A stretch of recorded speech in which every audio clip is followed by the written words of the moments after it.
¿Qué tal amigos, amigas? Muy buenas noches. Ya estamos aquí, listos para iniciar nuestro programa del día de hoy. Yo soy tu amigo el psicólogo y tanatólogo Efraín Romo, en compañía de Mafer González, y estás viendo tu programa Tiempo Compartido, ahora en esta faceta en la televisión. Tú ya nos conoces y aquí estamos ya listos para iniciar. Como siempre, ya sabes, con toda la actitud, siempre siendo positivo, siempre transmitiendo mucha muy buena vibra.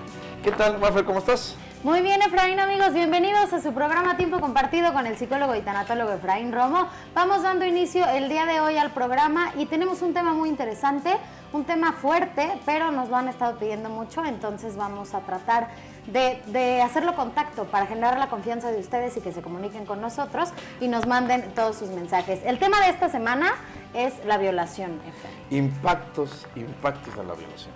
¿De qué manera impacta en las personas cuando son víctimas de este tipo de agresiones? Sí, un tema duro, difícil, como lo dices, Mafer, pero muy necesario, que desafortunadamente siempre muy presente en esta sociedad. Tenemos que hablar de esto y sobre todo con el sentido de prevención. Mientras más podamos prevenir que esto no suceda, mejor será para todos nosotros. Así es, amigos, ese es el tema de esta semana. Yo los invito a que se comuniquen con nosotros. Pueden mandarnos un mensaje de texto o un WhatsApp al 442-433-5353. 442-433-5353. Recuerda que en Facebook nos encuentras como Efraín Romo, es el fanpage oficial, y por ahí también estamos recibiendo tus mensajes. Si tu mensaje es anónimo, te pedimos que lo pongas al inicio del mensaje y con todo gusto nosotros guardamos tu anonimato. Como ya es costumbre, tenemos saludos del día de hoy por la mañana en redes sociales. Que el día de hoy no se los vamos a compartir en este momento porque no tenemos tenemos aquí algunos problemas técnicos, pero lo pueden ver en nuestras páginas. En nuestra página en redes sociales lo pueden encontrar junto con la reflexión que cada día ponemos en la mañana. Viene la del día de hoy y por supuesto las que están a lo largo de la semana. De hecho, fíjate, Mafer, que algunas personas me pedían como una recopilación de todas estas frases que le llamamos la frase del día, la frase poderosa y la reflexión de cada día. Ahí en la página pueden encontrarlo, inclusive desde hace 3 años, un poco más de 3 años, ahí se encuentran, los pueden encontrar. Para la gente que me lo estaba pidiendo, ahí lo pueden ver. Ahí se encuentran todos, amigos, y pues bueno, yo creo que es momento de que hagamos la introducción de nuestro tema, Efraín. Vamos a empezar a platicar acerca de esto, el impacto de la violación. Para empezar vamos a dejar claro esto.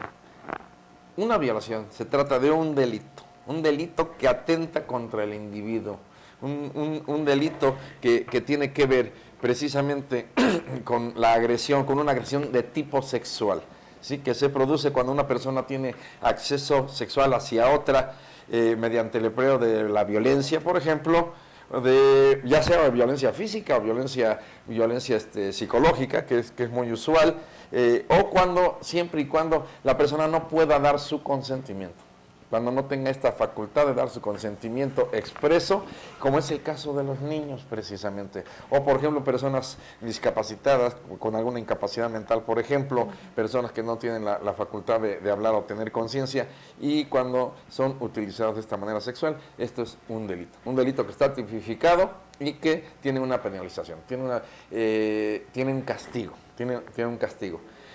Algo que vamos a ver, fíjate, se dice que también esto de la violación se da hacia adentro de la familia y se puede dar del esposo a la esposa. Hay muchos casos así en donde las esposas son utilizadas, uso esta palabra, son utilizadas por los esposos que sin su consentimiento las usan para tener relaciones sexuales. Esto también se puede considerar una violación porque es importante el consentimiento expreso de la persona y no importa que sea dentro del matrimonio. Exacto. ¿Sí? Oye, y fíjate que tocando este tema, es muy común, o era muy común hace tiempo, que este caso no se denunciara por lo mismo, porque como era parte del matrimonio, digámoslo, y lamentablemente la cultura de nuestro país es muy machista, pues no se consideraba un delito, ¿no? Exacto, que tiene que ver con aspectos culturales. Hay países en los que no, por supuesto, esto no es delito, por ejemplo en los países árabes, en donde el hombre tiene derecho a hacer uso de su mujer de esta manera, y ahí no es delito. En nuestro país sí lo es. Si lo es, si se considera, si se demuestra que no hubo consentimiento. Esto, hablándolo un poco en el sentido legal, que no es nuestro caso, ¿no? Claro. ¿Sí? Hay expertos, gente que sabe muy bien de esto, a quien podemos consultar y nos pueden orientar adecuadamente. Aquí lo que nos interesa y de lo que vamos a hablar es el impacto en la persona a nivel psicológico. Cómo este tipo de agresión viola tantos aspectos del ser humano. Obviamente su yo físico, ¿sí? Su yo físico que además puede ser a través de mucho daño. Daña su yo emocional, su yo mental por todas las secuelas que esto puede dejar. Y también inclusive podemos ver que esto puede llegar hasta un nivel espiritual, en donde la persona queda totalmente afectada de una manera integral y se trata de algo muy traumático que puede llevar mucho tiempo resolverlo. Yo te preguntaba en el programa del día de hoy por la mañana si esto puede ser momentáneo. Obviamente el duelo puede durar poco tiempo o incluso podría ser por vida. Hay casos y hay muchas personas que inclusive se lo llevan de por vida. Tal vez porque no le dieron atención, tal vez porque no tuvieron un profesional que les orientara, tal vez porque pensaron que lo iban a poder resolver solos, solas, etcétera. Hay personas que se lo llevan para toda la vida. Sin embargo, esto sí se puede solucionar. Esta es una de las buenas noticias. Esto tiene solución, se puede superar. Sin embargo, requiere de un tiempo. Un tiempo, vamos a revisar ahorita un poco más adelante, que esto se va viviendo en etapas. Son básicamente 3 etapas que podemos distinguir en el proceso de recuperación y se habla que la primera etapa más o menos lleva un tiempo desde que sucede la violación, desde que sucede el hecho, hasta más o menos 2 años después. Por supuesto que no es obligatorio, déjalo digo de esta manera, que tenga que durar los 2 años. Puede ser antes, dependiendo, insisto. Fíjate, depende de muchos factores.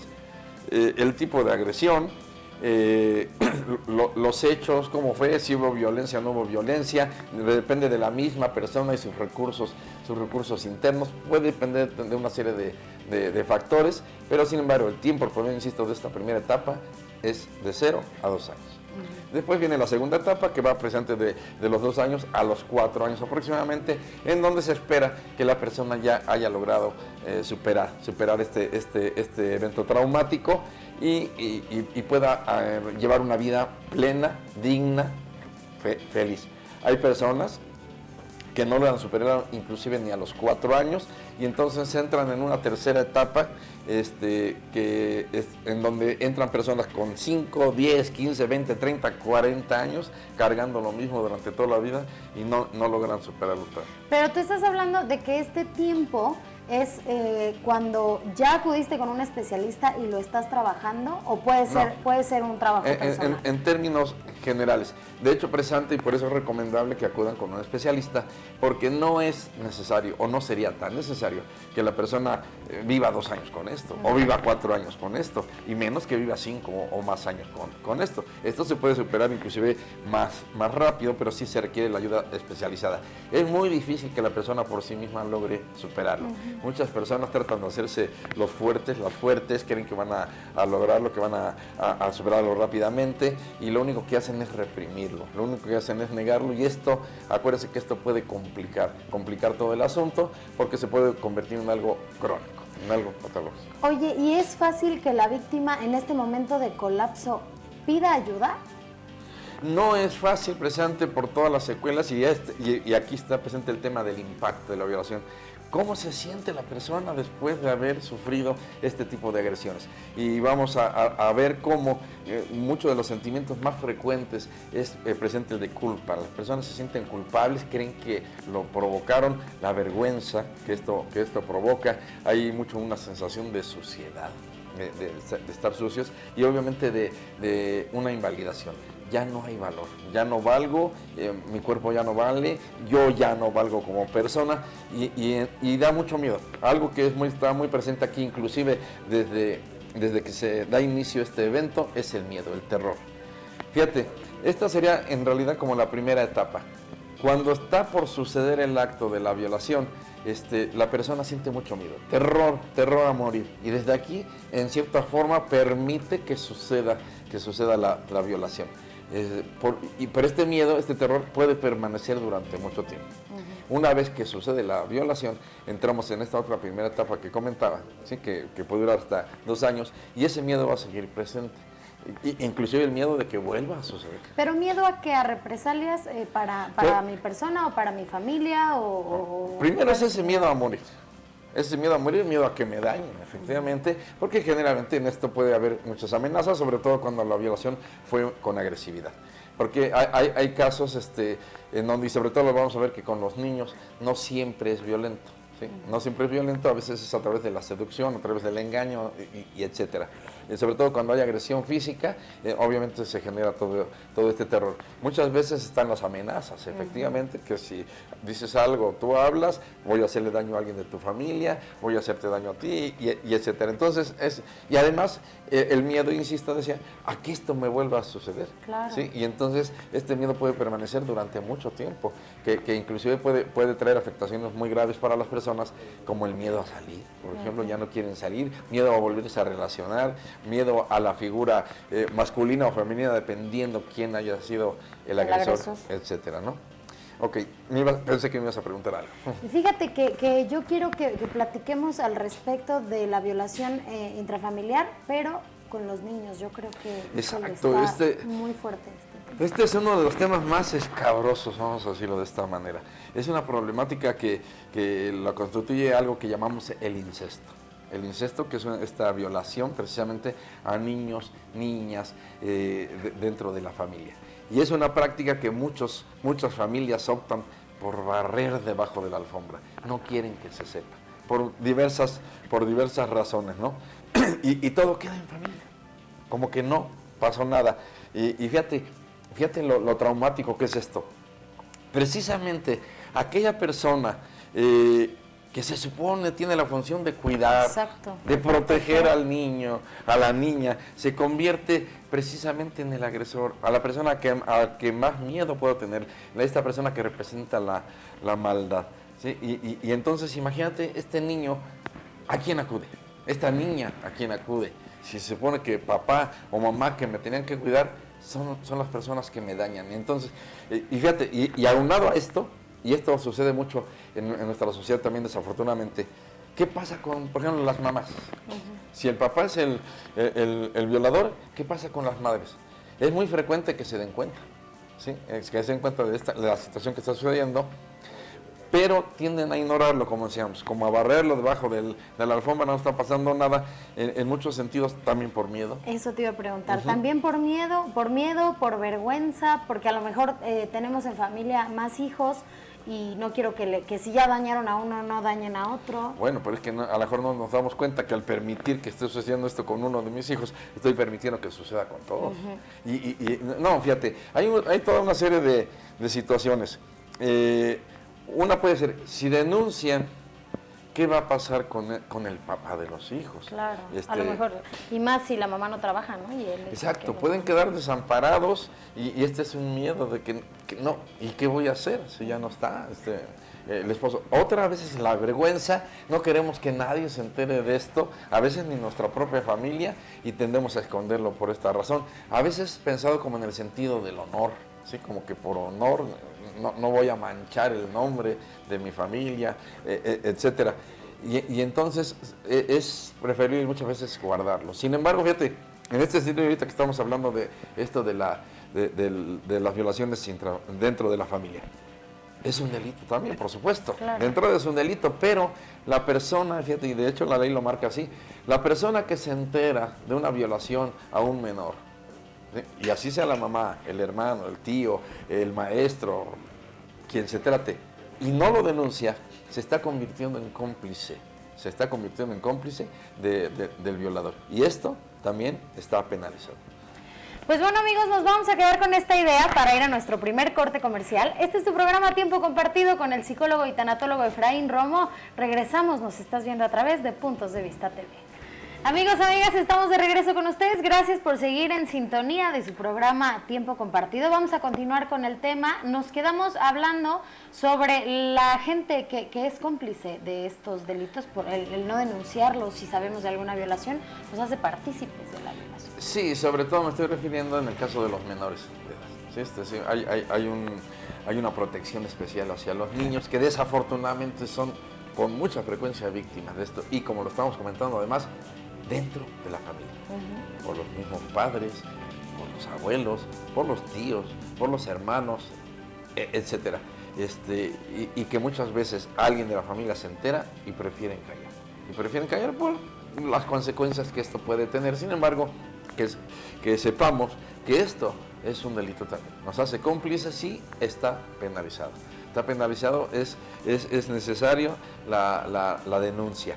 Y fíjate, y lo comentábamos, Mafer, en uno de los programas, es necesaria la denuncia porque esta es una manera de prevenir. ¿Sí? Y decíamos desde el inicio del programa, es importante la prevención, que esto no suceda. No debería de suceder nunca dentro de una familia, y menos con un niño, con una niña, y menos que alguien directo como el padre, el hermano, el tío, el abuelo, sea el agresor. No debería suceder nunca, sin embargo, sucede. Y sucede con más frecuencia de lo que en realidad nos podemos imaginar, ¿no? Sí, por supuesto. Fíjate que incluso estábamos platicando en el programa del día lunes, si no mal recuerdo, que deberíamos de hacer un programa respecto al agresor, ¿no? Para saber también esta parte, porque nosotros nos enfocamos a la víctima porque pues obviamente es la persona que más está sufriendo, digámoslo de esa manera, pero no sabemos qué hay atrás del agresor. Claro, sí.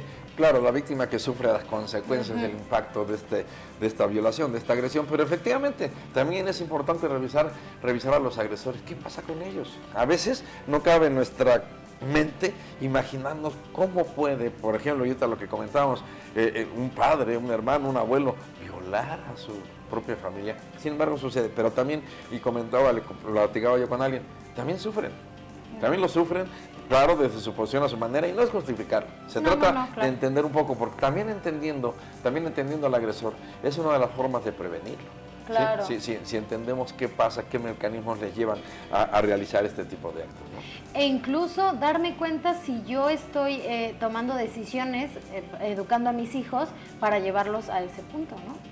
Bueno, o algunas conductas o comportamientos que yo como padre, yo como madre realice que no me doy cuenta que pueden estar afectando a mi hijo, a mi hija de alguna manera. ¿Sí? Y por supuesto que sí, también poder conocer muy bien las señales en los niños cuando están siendo víctimas de esto. Porque si no, estos también se lo van a llevar hacia la vida. Y esto puede tener sus consecuencias. Es muy frecuente saber que, por ejemplo, que alguien que sufrió de violación en la infancia, después se convierta en violador. Entonces, es importante, también por eso es importante prevenirlo y poderlo detectar a tiempo. ¿Sí? Hay especialistas para trabajar con niños en este sentido, tanto para prevenir como para tratar de resolver este tipo de situaciones. Ok, ahora, ¿cuáles son los impactos? ¿Qué pasa? ¿Qué pasa en la persona cuando ha sido víctima de un agresor sexual? Les decía que hay, en principio, 3 etapas que van a estar viviendo las personas y entender qué es normal, por decirlo de esta manera, qué es normal que suceda, qué es esperable para poderlo identificar y saber que cada una de estas factores que van apareciendo en cada una de estas etapas tienen solución, se pueden resolver. Fíjate, en la primera etapa el aspecto es un poco más físico. Le llamamos la desorganización, la etapa de la desorganización o crisis, y que va, y ya lo comentaba yo hace rato, desde el momento de la violación hasta aproximadamente 2 años después. Más o menos este es el lapso que lleva esta primera etapa. En esta etapa se caracteriza por la aparición de dolores físicos, dolores corporales, de manera generalizada en el cuerpo, pero puede ser, y es muy frecuente, que haya dolor en la zona genital, ya sea resultado de la misma agresión o de tipo somático. Esto es de tipo emocional, que me duele de manera emocional por lo que ha sucedido en esta zona de mi cuerpo. Puede haber, y también insisto, dependiendo del tipo de agresión, cuando hubo mucha violencia, heridas en el resto del cuerpo, por supuesto, y entonces también esto, por supuesto, va a estar provocando dolor. Es importante en esta etapa, que busquemos ayuda, que busquemos solucionarlo, tratar de evitar posibles infecciones, ya sea físicas por las heridas, pero también tratar de evitar y asegurarnos que no pueda haber infecciones de transmisión sexual. Y, por ejemplo, en el caso de las mujeres, los embarazos no deseados. En muchas ocasiones la mujer, después de una agresión sexual de este tipo, queda embarazada. Queda embarazada y entonces imagínate qué va a pasar con este niño, con este bebé no deseado. Y Y claro, esto entra ahora en otro proceso que complicado, conflictivo para la mujer, porque ¿qué hago? ¿Le dejo de vivir? ¿No le dejo vivir? ¿Cómo tener un hijo, una hija de resultado de un agresor? Exactamente, con quien seguramente va a estar muy enojada, a quien va a estar... Y entonces es un proceso difícil. Entonces hay manera de prevenirlo, que no vaya a resultar un embarazo después de una agresión. A veces las personas, como entran en este shock, en este momento, no toman en cuenta todos estos factores. No toman en cuenta estos factores, no lo pueden discernir con claridad y lo piensan hacer ya hasta después, pasado algún tiempo, cuando a veces ya es difícil ponerle solución. Por eso hay que estar muy atentos y entender que en esta primera etapa esto puede suceder y que es indispensable inmediatamente buscar ayuda, tratar de prevenir infecciones, consecuencias de las agresiones o embarazos no deseados.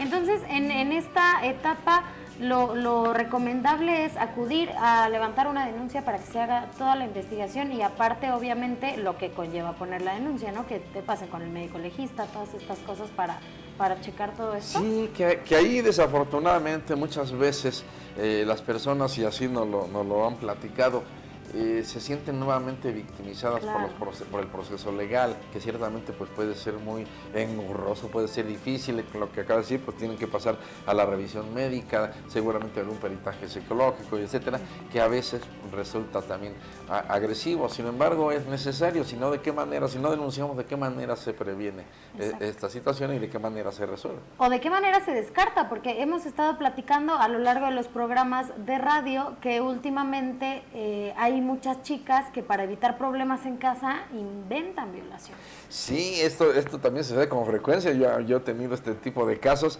chicas que efectivamente inventaron una violación porque resulta que no llegaron en la noche, resulta que se les pasaron las copas tal vez y cuando se dan cuenta ya es el día siguiente y han inventado historias que después tienen consecuencias, porque esto también constituye un delito, levantar un falso, ¿sí? en este sentido. Entonces tener mucho cuidado con eso. Pero la denuncia es importante. Es importante, si bien es cierto que de repente puede resultar muy engorroso, pero si no lo hacemos, ¿cómo prevenimos? Por supuesto. ¿Cómo prevenimos? Ok, en esta primera etapa de crisis, obviamente va a haber alteraciones de tipo somático, como lo veíamos ahorita en la pantalla. Una de las primeras cosas que sucede, el sueño se va a alterar, ¿sí? El sueño se va a alterar, es posible que aparezca el insomnio o que la persona se despierte sobresaltada varias veces en la noche, sintiendo miedo, sintiendo terror. Les comentaba hace rato que va a permanecer por ahí el miedo, el pánico, obviamente gran enojo, mucha ansiedad, deseos de venganza. Y fíjate, este deseo de venganza es lo que luego lleva a las personas a denunciar, no por resolver o prevenir, sino porque quieren desquitarse. ¿Sí? Exactamente, era otra cosa que estábamos nosotros hablando. A mí como víctima me ayuda el ir a denunciar, ¿por qué? ¿Para prevenirlo o para buscar venganza o castigo para mi agresor? Lo que muchas personas buscan es el castigo. El castigo, que sea castigado esto que hizo mi agresor. En realidad esto no les va a ayudar mucho a resolverlo, ya hablándolo en el enfoque psicológico.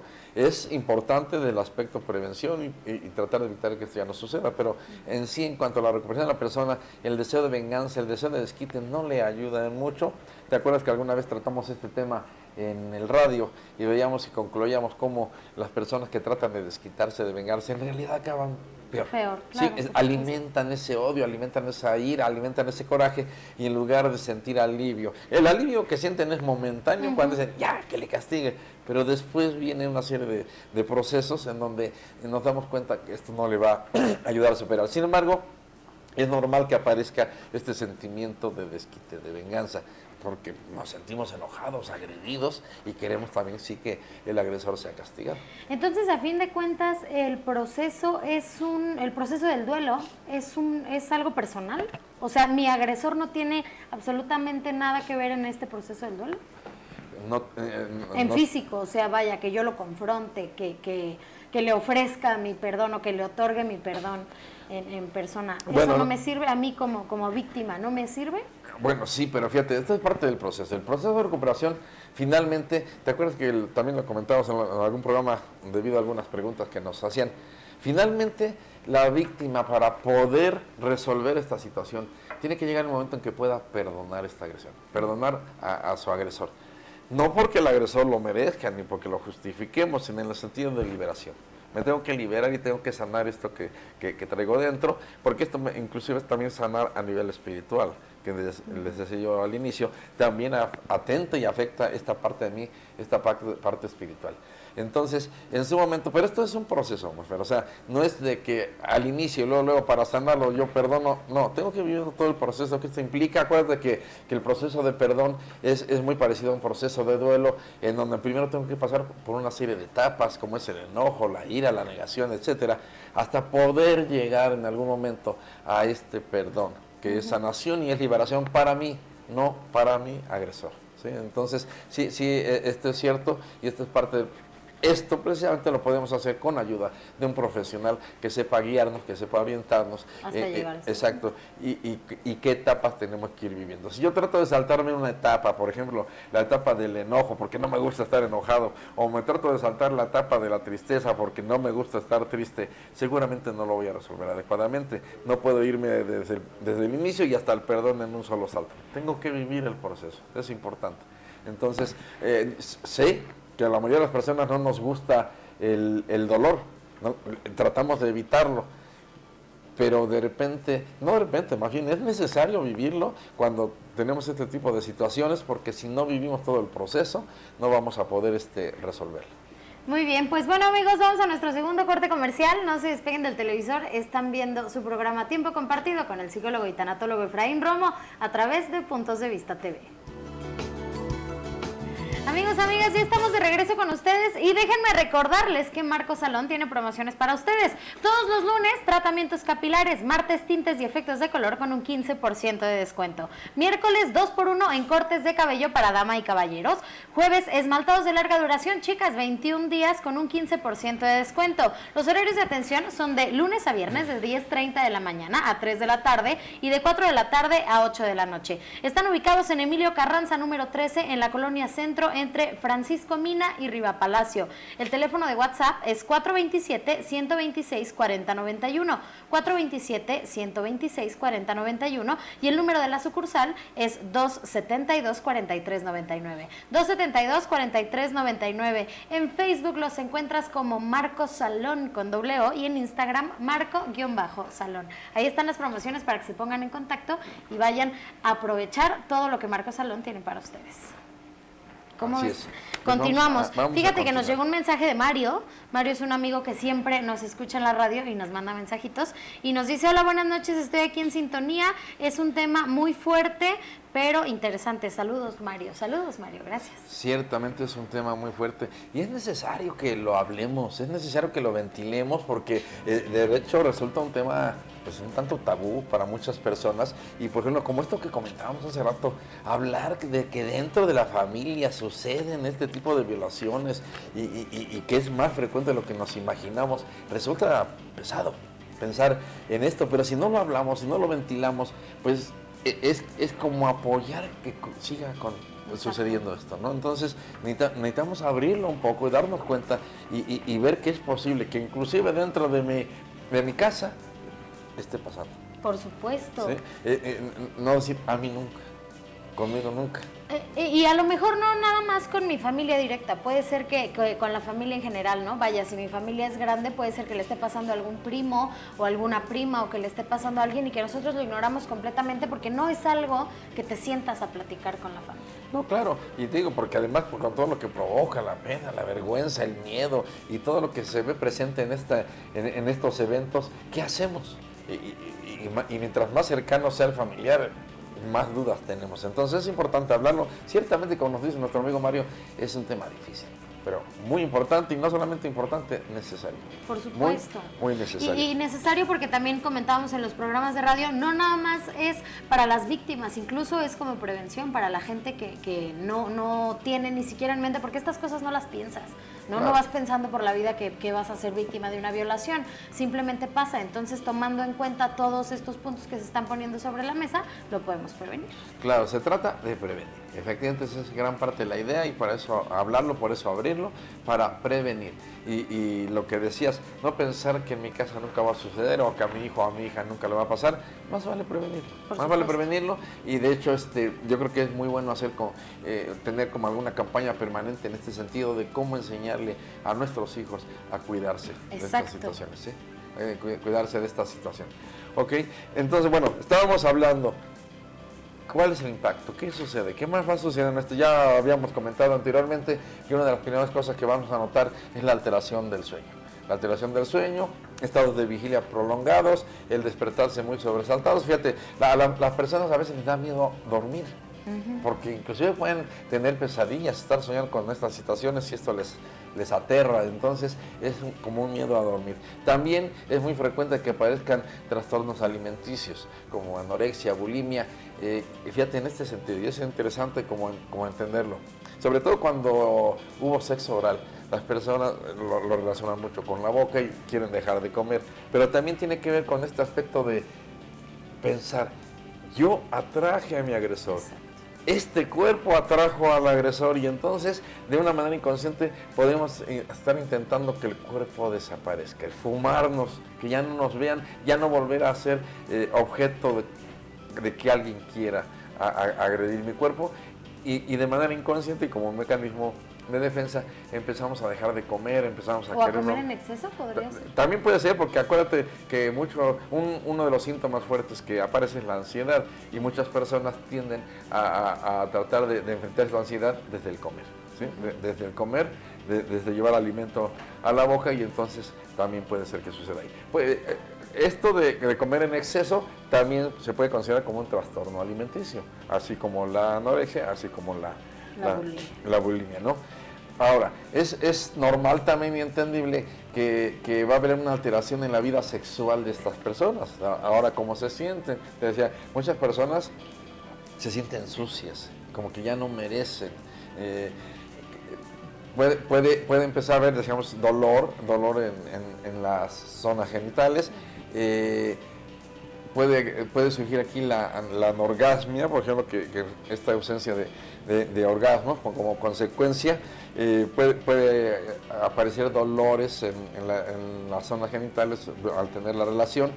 Todo relacionado con el ya no merecerlo. Entonces, se trata mucho de que la persona pueda recuperar su vida sexual cuando ya tiene vida sexual, porque cuando estamos hablando de los niños, por supuesto, no es el caso, que en este caso aquí puede haber una pequeña diferencia en cómo se lo viven los niños y cómo se lo vive una persona que ya tiene vida sexual activa. Oye, y fíjate que precisamente hablando sobre la gente que ya tiene pareja y que tiene una vida sexual, ¿qué papel es el que tiene la pareja? ¿Cómo ayudas tú a una víctima, a tu pareja que fue víctima de una violación, cómo lo ayudas a regresar, digamos, a la vida normal que teníamos en pareja? ¿Cómo lo ayudas o qué es lo que tú tienes que hacer, hacia dónde te tienes que dirigir para que tu pareja se sienta pues tranquilo contigo, ¿no? Tranquila, porque hoy en día desafortunadamente también, ya nos enteramos, antes estaba esto como más cerrado, pero también muchos hombres son víctimas de violaciones, no solo las mujeres. Anteriormente esto se mantenía más oculto, por razones culturales, pero hoy sabemos que también muchos hombres son violados. Ahora, bien, desafortunadamente un porcentaje alto de parejas termina la relación, daña la relación desde después de un evento de este tipo, porque precisamente no aprenden cómo apoyarse o cómo relacionarse. Aquí es importante también que como pareja pudieran tomar alguna terapia, que pudieran recibir ayuda profesional para poder resolver esto. Hay muchos casos, ¿te acuerdas que platicábamos en el programa de la mañana? Cómo después de una violación, de hecho nos mandaron por ahí un mensaje, una chica, cómo mamá o papá o mi pareja me pueden culpar de que yo tengo la culpa de lo que me haya sucedido. ¿Sí? Nos comentaba precisamente esta chica que le daba miedo decirle a su mamá porque sabía que le iba a culpar a ella por cómo vestía. Exacto, porque a veces pues tú tienes la culpa, ¿para qué te vistes así? Tú tienes la culpa porque acudes a esos lugares, tú tienes la culpa porque transitas por tal lado, tú tienes la culpa... ¿sí? En lugar del entendimiento y del apoyo que realmente se necesita. Esto sucede también con las parejas. Muchas veces la pareja culpa culpa a la persona que sucedió porque tú lo buscaste. Inclusive ha habido casos, yo he tenido algunos casos en donde, este fue, por ejemplo, el caso de el hombre, sí culpaba a la mujer de haber sido violada y tenía la duda de si en realidad había sido una violación o ella lo había buscado. Entonces imagínate cómo se siente la víctima de por sí estar viviendo todas las secuelas que tiene este impacto de la violación, y ahora además mi pareja me culpa de que en realidad fue una infidelidad o de que yo tuve la culpa de lo que sucedió, etcétera. Y pueden en ocasiones, y sucede, afectar la relación. Ciertamente que la pareja podría ayudar mucho, ¿sí? Desde el entendimiento, desde la comprensión, desde el acompañamiento. Generar confianza. Claro, y además hacer saber, fíjate, la víctima tiene que entender esto. Fue víctima de una agresión, de una violación, de un delito. Eso no es sexo, ¿sí? Ese es un delito. El sexo, la relación sexual con tu pareja tiene que ver con el amor. Y entonces la pareja me podría ayudar mucho si me ayuda a vivir mi sexualidad desde el amor después de una agresión como esta. Hacerme entender que son dos cosas diferentes, pero si mi pareja, por el contrario, también me agrede por esto que me sucedió, pues entonces... Y luego, tomando en cuenta que en ese momento el agredido no se siente seguro en ningún lado, pues imagínate, si con la persona con la que vives tampoco te sientes seguro, pues estás en pánico. Sí, que es un poco también lo que hablábamos hace rato de los niños. Y entonces ahora con quién estoy seguro, si papá o mamá, que son los que tenían que cuidarme, no lo pueden hacer. Entonces, bueno, continuamos hablando de este impacto, de estas secuelas, y entonces en esta etapa es normal que aparezca, diríamos, como un aplanamiento emocional, un bloqueo emocional. Esto, y ahorita que estamos hablando con relación de la pareja, también a veces es lo que afecta a la relación, que la persona entra en este aplanamiento emocional, este bloqueo emocional, y entonces dejan de poderse relacionar con su pareja. ¿Sí? No platican nada, no comunican nada, no expresan sus miedos, sus ansiedades, etcétera, etcétera, etcétera, y empieza a haber una falta de comunicación importante que puede empezar a afectar la relación. Entonces, por eso es importante también que en pareja pudieran acudir por ayuda especializada que les ayude a ir ventilando y resolviendo todo esto, ¿sí? Entonces, esta parte, entenderlo. Es normal que exista este aplanamiento emocional, este bloqueo emocional, pero hay que darle atención. No porque sea normal que aparezca lo voy a dejar, porque entonces se puede complicar, ¿sí? Así es. Pues bueno, amigos, este ya es nuestro último corte comercial. No se despeguen, están viendo Tiempo Compartido con el psicólogo y tanatólogo Efraín Romo. Nos estás viendo a través de Puntos de Vista TV. Amigos, amigas, ya estamos de regreso con ustedes. Muchísimas gracias por continuar con nosotros. Este es nuestro último bloque de programa, así que yo los invito a que se comuniquen con nosotros. Mándenos todos sus mensajes de texto o WhatsApp al 442-433-5353. 442-433-5353. Recuerda que en Facebook nos encuentras como Efraín Romo, es el fanpage oficial, y también por ahí nos puedes dejar un inbox. Si tu mensaje es anónimo, te pedimos que lo dejes al inicio del mensaje. Nosotros con todo gusto vamos a pasar sus mensajes al aire y por supuesto guardando su anonimato. Siempre lo hacemos, pero tomando en cuenta el tema, por supuesto que mucho más. Claro, sí, no, y siempre hay que tener esa discreción y siempre es importante recordarles esto, que no lo pongan al inicio, que decían que es anónimo, que en este caso por el tema siempre sería anónimo, sí, claro, pero en otros temas que tratamos que siempre no lo indiquen para no ventanearlo. Para no ventanearlo, sí, por supuesto. Y les pedimos que lo pongan al inicio, porque por lo regular leemos el mensaje en tiempo y forma, y hasta abajo decía que era anónimo y ya leímos su nombre. Nos lo ponen al principio y con todo gusto guardamos nosotros su anonimato. Pues bueno, en este último bloque de programa vamos a continuar con lo que sigue acerca de este tema tan fuerte. Exacto. De la relación. Estábamos hablando, por ejemplo, el impacto, las secuelas que puede tener dentro de la relación de pareja cuando ha habido una violación, en este caso seguramente de la mujer, y veíamos que esto forma parte de la segunda etapa. Revisamos hace rato la primera etapa, que tiene todas estas secuelas o este impacto emocional en la persona. Esto continúa cuando no ha sido resuelto en estos 2 primeros años, y les comentaba que con mucha frecuencia puede empezar a haber problemas, a haber conflictos con la pareja, más o menos entre los 2-4 años, y muchas relaciones, muchas parejas desafortunadamente llegan a romper la relación. Entonces, hay problemas, puede haber muchos problemas para relacionarse con la pareja, pero además, fíjate, la mujer aquí puede generar una serie de mecanismos de defensa generados desde la ansiedad, desde la angustia de esto que ha vivido. Y entonces puede empezar a tratar de racionalizar mucho lo que sucedió o proyectar su ansiedad hacia otra persona. Imagínate, dicho de esta forma, empieza a ver a la figura masculina y en este caso a su pareja como la agresora. Claro. ¿Sí? Aunque la pareja no haya tenido nada que ver, pero es una forma de proyectarlo y de darle salida a la ansiedad. Entonces imagínate cuando su pareja está siendo agredido, está recibiendo esa proyección, pues se puede sentir también agredido a la vez, efectivamente, y esto empieza a conflictuar mucho la relación, que si no reciben atención a tiempo, atención profesional, efectivamente puede inclusive llegar a romper con la relación. ¿Es más común que las parejas que están viviendo esta situación terminen o es más común que continúen? Hay un porcentaje alto de parejas que terminan. ¿Sí? Muchas veces porque la mujer no logra, y sobre todo cuando no recibe ayuda profesional, no logra manejar y superar todos estos aspectos emocionales. Y otras en donde el hombre, desde su forma de pensar, su cultura, tampoco logra procesarlo, logra gestionarlo y, insisto, terminan en conflictos de relación de pareja que finalmente los puede llevar a la separación. El porcentaje es alto, no tengo la estadística, lo confirmo. Y tampoco es una regla, ¿no? No, o sea, por eso cada caso es diferente, así como cada persona es diferente.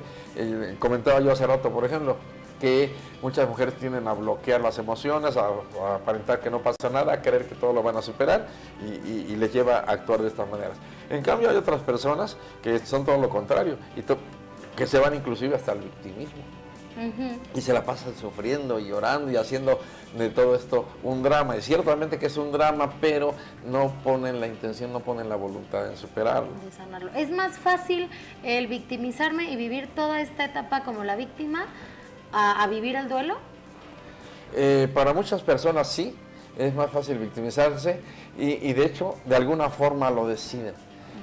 Fíjate, muchas personas hay un poco este tipo de pensamiento de que ¿cómo voy a superarlo? ¿Cómo voy a estar bien? ¿Cómo voy a perdonar la agresión?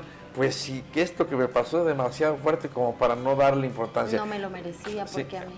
Creen que perdonarlo, creen que superarlo es como ya no darle importancia, es como si no hubiera pasado nada efectivamente, como si todo está bien, como que, no, espérense, véanme que yo sufro, véanme todo lo que me pasó, pobrecito de mí, pobrecita de mí, etcétera.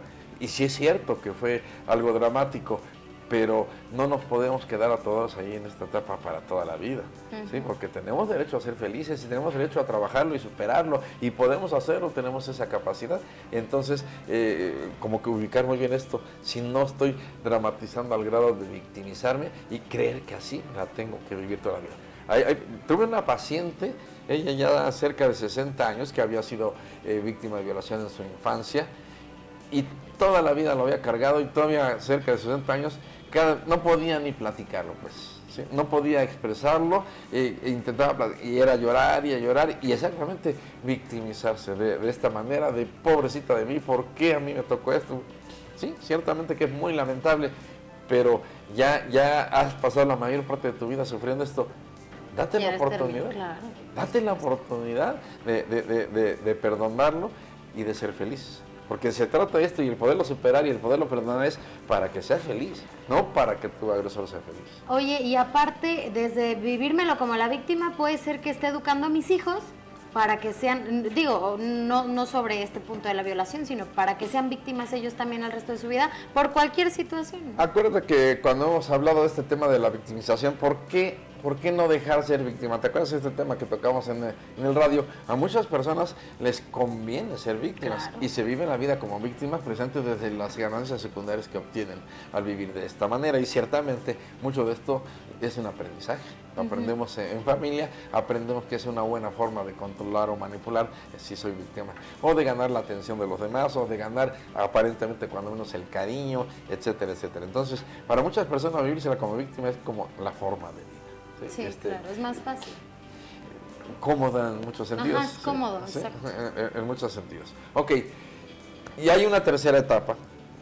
Hay una tercera etapa en donde se encuentran aquellas personas que sufrieron una violación hace 5 años, 6, 10, 15, 20, 30 años, aquellos que no lograron resolver en las 2 primeras etapas. Hay algunas personas, insisto, que de acuerdo a sus propios recursos y de acuerdo a la atención que reciben, pueden superarlo en los 2 primeros años. Que esto tiene que ver y está muy relacionado, ¿te acuerdas que lo comentábamos? Con un proceso de duelo, con un proceso de duelo, y que de manera promedio se dice que un duelo se va a lograr resolver en 2 años, promedio máximo. Hay quienes antes, hay quienes después. Si no se logró resolver en estos 2 años, tenemos otros 2 años para seguir resolviéndolo, pero si no logré resolver en los 4 primeros años, voy a entrar a esta otra etapa. Sí, voy a entrar a esta otra etapa, que sería la tercera etapa, y en donde aparecen todas estas personas, como este caso que comentaba de mi paciente, que ya a los 60 y tantos años y tenía, no sé, 50 años de haber sido violada y todavía seguía viviendo con esto. Y obviamente aquí ya estamos hablando de algo crónico, ¿sí? De algo que inclusive se convierte en algo patológico, y entonces aún así es posible superarlo, es posible sanarlo, y con más razón necesitan de ayuda profesional, porque aquí se pueden dar cuenta perfectamente que no pudieron solos, que el tiempo no lo cura todo. ¿Te acuerdas que un día hablábamos de esto? Que muchas personas dicen que el tiempo lo cura todo. No te lo creas, que el tiempo incluso puede agravarlo, ¿no? El tiempo, como en el caso que compartí en este momento, sí, claro, lo puede agravar y volverlo algo crónico. No, el tiempo no lo cura todo. Se requiere, y siempre he dicho, se requiere de tiempo para curar, para sanar. Pero yo tengo que hacer mi trabajo, yo tengo que poner mi parte. Oye, ahora, ¿y si el agresor es miembro de mi familia y yo tengo que lidiar con él? Porque pues obviamente, no sé, vivimos en la misma casa o en alguna reunión nos vamos a encontrar. ¿Qué hago yo como la víctima? Esto sucede con mucha frecuencia. ¿Te acuerdas que nos llegó un mensaje en el programa de radio que nos decía esto? Como había sido víctima de un tío, si no me recuerdo, hermano de su mamá, y tenía que convivir con esta persona y todo lo que le provocaba. Y es importante esto. Si yo tengo la necesidad de continuar conviviendo con mi agresor, tengo con más razón también que trabajar y tratar de sanarlo pronto, porque todos los síntomas de los que hemos estado hablando, y tanto los síntomas fisiológicos como los síntomas emocionales, van a estar presentes todo el tiempo, y entonces esto es muy probable que nos enferme. ¿Sí? Más allá de la agresión, de la violación, nos puede enfermar. Vemos personas, por ejemplo, que padecen de manera frecuente o permanente gastritis, colitis, hipertensión y todo este tipo, resultado de todo esto que se viven de a diario y no logran superarlo, porque están viviendo estas emociones todo el tiempo. Aquí es la parte difícil donde las personas dicen, pero ¿cómo le hago? O sea, le tengo que ver diario o le tengo que ver con frecuencia. Siento este odio, siento este enojo, siento este coraje. ¿Cómo puedo perdonarlo? ¿Cómo puedo superarlo? Y saber que aún estando ahí dentro de tu familia, puedes superarlo. Claro, y acuérdate que cuando hablábamos del tema del perdón, decíamos, el hecho de que tú perdones a alguien no significa que tengas que estar con esa persona. Exacto. Y entonces puedes generar una sana distancia, ¿sí? Y claro, nunca más, porque también decíamos esto, perdonar no significa que te vuelvas a poner. Exacto. ¿Sí? Para que te vuelvan a lastimar. Entonces, creo que es recomendable generar cierta distancia, cierto distanciamiento, tanto físico como emocional, pero sí decidirse sanarlo a pesar de tener que convivir con la persona, ¿no? Muy bien. Okay. Oye, tenemos por ahí, no sé, alguna conclusión, porque se nos está acabando. Ya se está acabando. Nos quedan muy pocos minutos. Amigos, muchas gracias de verdad por estar en contacto con nosotros. Se los agradecemos y siempre estamos muy al pendiente de sus mensajes. Recuerden que si no les contestamos los mensajes al aire o si no los pasamos, tratamos de hacerlo fuera del aire con todos ustedes para que tengan una respuesta. Así es. Bueno, aquí digamos, y la conclusión, y creo que es muy evidente. Primero, es importante que el aspecto de la prevención. Ya lo comenté al principio, fíjate, las estadísticas dicen que cada minuto a nivel mundial se están violando a 3 personas, hombres o mujeres. 3 personas por minuto. ¿Te imaginas cuántas personas son violadas diariamente? Y muchos de estos son niños, son niñas. Y esto nunca debería de suceder. Entonces, papá, mamás, atención. Y nunca piensen, nunca crean, a mí no me va a pasar, a mi hijo no le va a pasar, en esta casa no sucede. Sucede hasta en las mejores familias, porque esto no respeta ni edad, ni sexo, ni condición socioeconómica, ni religión, ni nada. Sucede en todos lados. Entonces, siempre, claro, no se trata de estarnos viviendo la vida así con esa angustia, con ese miedo, pero sí poner mucha atención para que de verdad esto nunca suceda. Pues bueno, Efraín, amigos, se nos terminó el programa, nos tenemos que despedir de nuestro auditorio, licenciado Romo.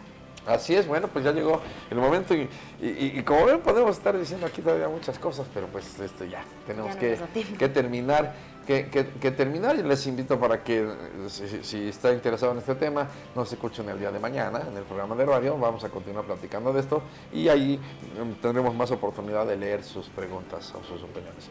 Muchísimas gracias por escucharnos, por estar con nosotros, muchísimas gracias por participar. Yo me despido de ustedes como siempre, mandándoles un abrazo con mucho cariño y también como siempre muchas bendiciones. Amigos, muchísimas gracias por estar con nosotros. No se pierdan la repetición el día sábado en punto de las 11 de la mañana. Yo soy Mafer González, este fue tu programa Tiempo Compartido con el psicólogo y tanatólogo Efraín Romo a través de Puntos de Vista TV.